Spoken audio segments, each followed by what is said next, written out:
Assalamualaikum warahmatullahi wabarakatuh. Alhamdulillahi rabbil alamin.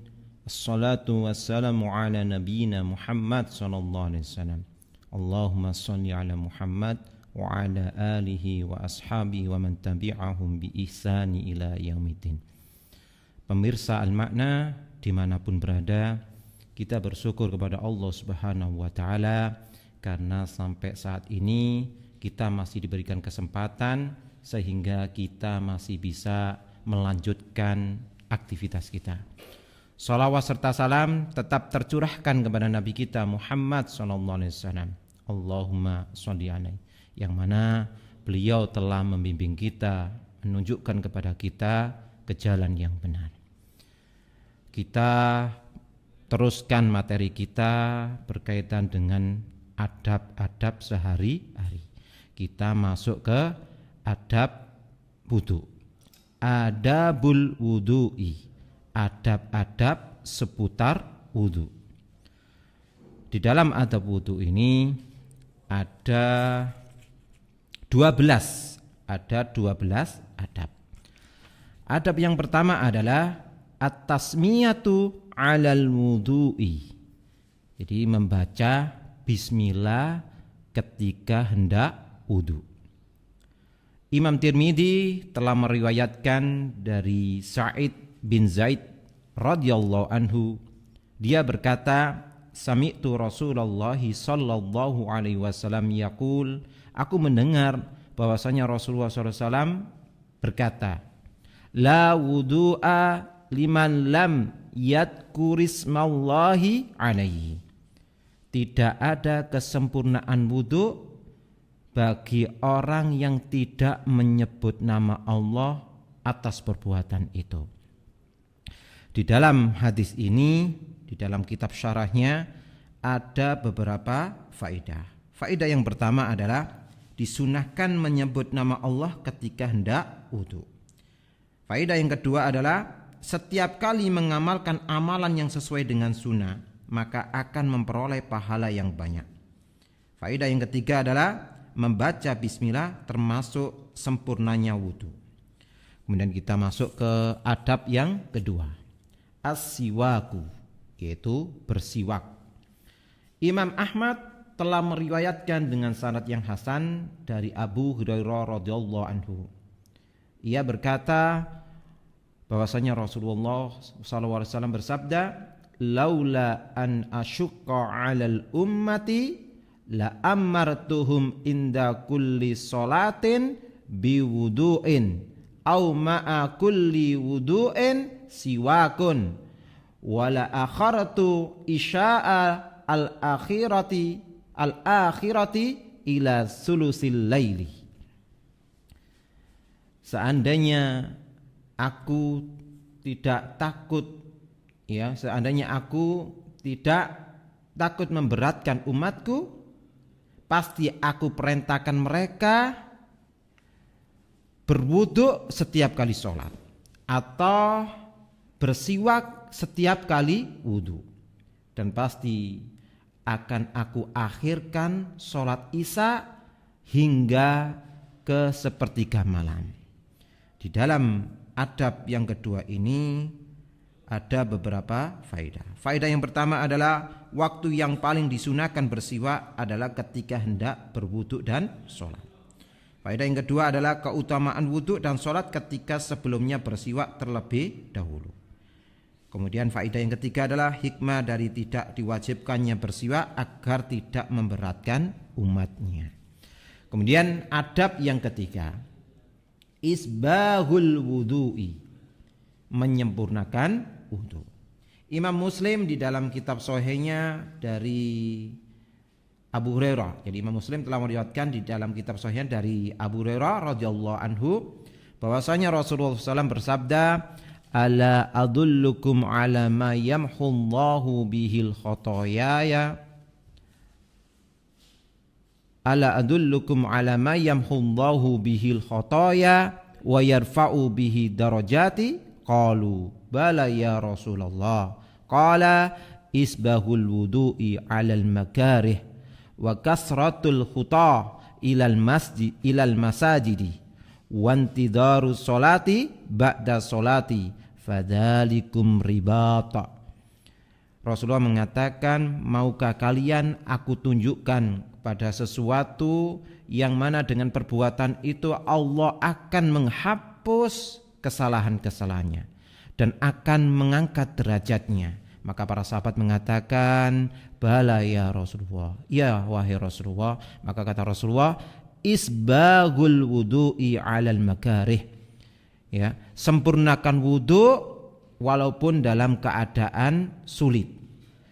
Disebutkan di dalam kitab ini bahwasanya yang disebut makari di sini al-makari takunu bi syiddatil barad wa alamil jismi wa nahwi dzalika, ya. Jadi dalam kondisi sulit itu dengan airnya terlalu dingin atau tubuhnya itu ada lukanya, ya, tubuhnya itu ada lukanya. Kemudian di terusan hadis ini wa kasratul khutah ilal masajid, dan banyak melangkahkan kaki ke masjid. Wantidaru sholati ba'da sholati, menunggu sholat setelah melaksanakan sholat sebelumnya. Fadzalikum ribat, maka itulah ribat. Makna ribat disebutkan di dalam kitab ini. Makna ribat adalah habsul nafsi ala ta'ati. Jadi semangat menundukkan hawa nafsu, ya, dan senantiasa melakukan ketaatan. Kemudian di dalam adab yang ketiga ini ada beberapa faedah. Faedah yang pertama adalah keutamaan menyempurnakan wudu. Faedah yang kedua adalah keutamaan banyak melangkah menuju masjid. Faedah yang ketiga adalah keutamaan menunggu sholat setelah menunaikan sholat sebelumnya. Kita masuk adab yang keempat. Adamul israfil fil ma'i, tidak boros di dalam menggunakan air. Imam Abu Dawud dengan sanad yang sahih, ya, Imam Abu Daud telah meriwayatkan dengan sanad yang sahih dari Abdullah bin Mughaffal radhiyallahu anhu bahwasanya dia pernah mendengar putranya berdoa, Allahumma inni as'alukal qasra abyada an yaminil jannati idza dakhaltuha. Jadi anaknya berdoa, ya Allah, aku memohon kepadamu istana putih, ya, di samping kanan surga jika aku masuk ke dalam surga. Maka, ya, Abdullah bin Mughaffal mendengar itu kemudian mengatakan kepada anaknya, ya bunayya salillahal aljannata wa ta'awwad bihi minan nari fa inni sami'tu Rasulullah sallallahu alaihi wasallam yaqul innahu sayakunu fi hadhil ummati qaumun ya'taduna fit tahuri wad du'ai. Wahai anakku, mohonlah kepada Allah surga dan mintalah perlindungan dijauhkan dari neraka. Sesungguhnya aku pernah mendengar Rasulullah SAW bersabda, sesungguhnya akan ada pada umat ini suatu kaum yang berlebihan di dalam bersuci dan di dalam berdoa. Maka di sini disebutkan berlebihan di dalam bersuci adalah boros di dalam menggunakan air. Maka di dalam adab yang keempat ini ada beberapa faedah. Faedah yang pertama adalah makruhnya boros di dalam menggunakan air. Faedah yang kedua adalah disunahkan menghemat air baik untuk berwudu maupun mandi. Kemudian faedah yang ketiga adalah sepatutnya bagi setiap muslim memohon kepada Allah dimasukkan surga dan dijauhkan dari neraka. Kita masuk adab yang kelima. Ghuslul kaffain, membasuh kedua telapak tangan. Terdapat di dalam Sahih Bukhari dan Sahih Muslim dari sahabat Abdullah bin Zaid bin Asim al-Ansari, ya, beliau menjelaskan tentang sifat wudunya Nabi. Fadda'a bi ina'in, kemudian, ya, ia meminta satu wadah air. Ia meminta satu, ya, wadah air. Fa'akfa'a minha, kemudian ditumpahkan di ala yadaik, ditumpahkan di atas dua telapak tangannya. Faqasalahuma salasan, kemudian mencuci telapak tangannya 3 kali. Terdapat faedah di dalam adab yang kelima ini. Yang pertama adalah disunahkan membasuh kedua tangan 3 kali. Pembelajaran dengan contoh langsung itu lebih mudah dipahami oleh murid. Yang ketiga adalah sepatutnya bagi pengajar menggunakan pendekatan cara yang mudah untuk dipahami murid, yaitu salah satunya dicontohkan langsung. Kemudian kita masuk adab yang keenam. Al-madmadatu wal istinsyaku min kaffin wahidatin. Jadi berkumur-kumur dan memasukkan air ke hidung ya dari satu telapak tangan.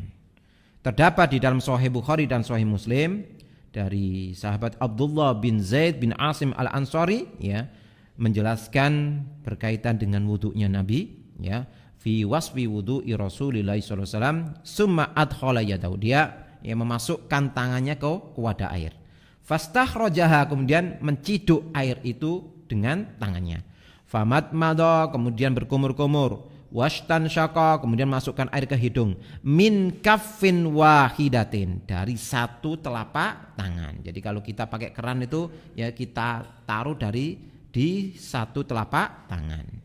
Wa fa'ala dzalika salasan, ya dia melakukan seperti itu, mencontohkan seperti itu 3 kali.